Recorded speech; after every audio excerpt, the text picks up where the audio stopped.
בלה סביצקי, אמא של יונתן, בבקשה, רצית להתייחס, בלה? אני רק אזכיר כי האדון שדיבר לפני שנייה לא היה כאן כשסיפרתי על המקרה שלנו. בעצם בן שלי הוא חייל אגוז, חייל קומנדו, שנהרג בקרב על מוצב כיסופים ב7 לאוקטובר. הוא היה מזוהה בשטח, לא הייתה שום בעיה בזיהוי, הוא זוהה על ידי מפקד ושני חברים. הביאו אותו באותו ערב למחנה שורה, ערבבו עם לא מזוהים. גופתו הייתה שם יומיים, אני לא יודעת מה עשו איתו יומיים, אבל הוא פשוט שכב שם ואנחנו לא ידענו שהוא כבר מת. ולכן כאשר המודיעים הגיעו לבית שלנו, הוא כבר היה יומיים לא בין החיים. הזמן היקר התפספס, הזמן שבמהלכו יכולנו לעשות קצירת זרע. עוד יום נוסף צבא בזבז, אני לא יודעת על מה, עד שהם ביצעו את התהליך. אחרי 3 ימים לא היה שום זרע חי כבר בדגימה שלו.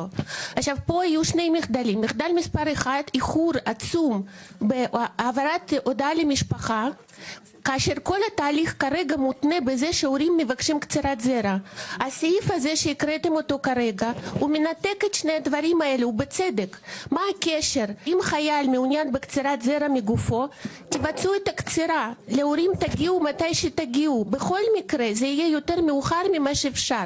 זה קודם כל. אם בן שלי היה בשרשרת החיול, מצביע הרצון שלו לקצירת זרע, היו קוצרים את הזרע שלו ב8 לאוקטובר הכי מאוחר, לא היה קורה מה שקרה, שאין לו המשכיות.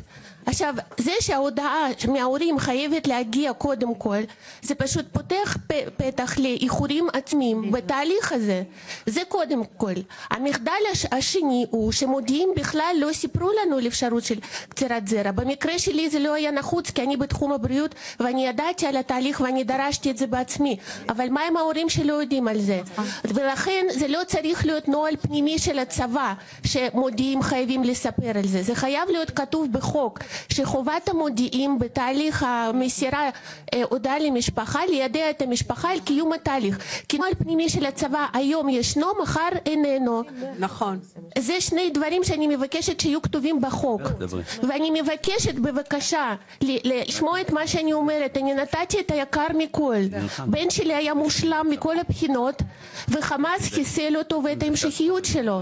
במקום שתהיה לי עכשיו מבחינה במקרר, והוא תורם זרע מושלם, תורם זרע איכותי ביותר, יפה, חכם, אינטליגנטי, שבא עם משפחה, עם סבתא וסבא שמוכנים לעטוף את אותה אישה שרוצה לגדל ילד ממנו, מהמבחינה הזאת היו יוצאים כמה וכמה ילדים שלו, ילדים מדהימים, את זה אני יכולה להבטיח לכם. במקום זה חמאס חיסל אותו ואת ההמשכיות שלו, ואתם צבא אתם קיבלתם את הבן שלי והחזרתם לי אותו מת. את דברים האישיים שלו אני מקבלת טיפ-טיפים, כל פעם מביאים לי או נעליים או מברשת שיניים או ציפית מהכרית או בכלל מצעים שהם לא שלו, ככה אתם מתייחסים אליי. את הבן שלי אתם לא החזרתם לי, ועכשיו כשאתם אומרים את הדברים שאתם אומרים אני מרגישה בגידה. שנייה, את מפריעה גברת, את מדברת משרד הביטחון, זה לא בסדר. אתם בוגדים בי. היא הקשיבה לך, אתה גם תקשיב לה, זה מפריע. אתה מדבר וזה מפריע. חמאס הרג את הבן שלי פעם ראשונה, אתם הרגתם אותו פעם שנייה כאשר... סליחה. אתם הרגתם אותו פעם שנייה כאשר נתתם לגופתו לשכב יומיים בלי להודיע לי, אחר כך הרגתם אותו פעם שלישית בעיכוב נוסף, כאשר לא ביצעת את הקצירה בזמן אחרי אני ביקשתי את זה, וכעת אתם הורגים אותו עוד פעם, כי אני יושבת כאן ואני לא מאמינה לאוזניים שלי. סליחה, רגע, שנייה. תודה רבה. זה מה שיש לי. תודה. גברת היושב-ראש, יש פה משהו... אם אפשר. יש רק תיקון אחד. שנייה, יש לי כאן סבב של אנשים שמצביעים כבר פה רשע. מאיפה את?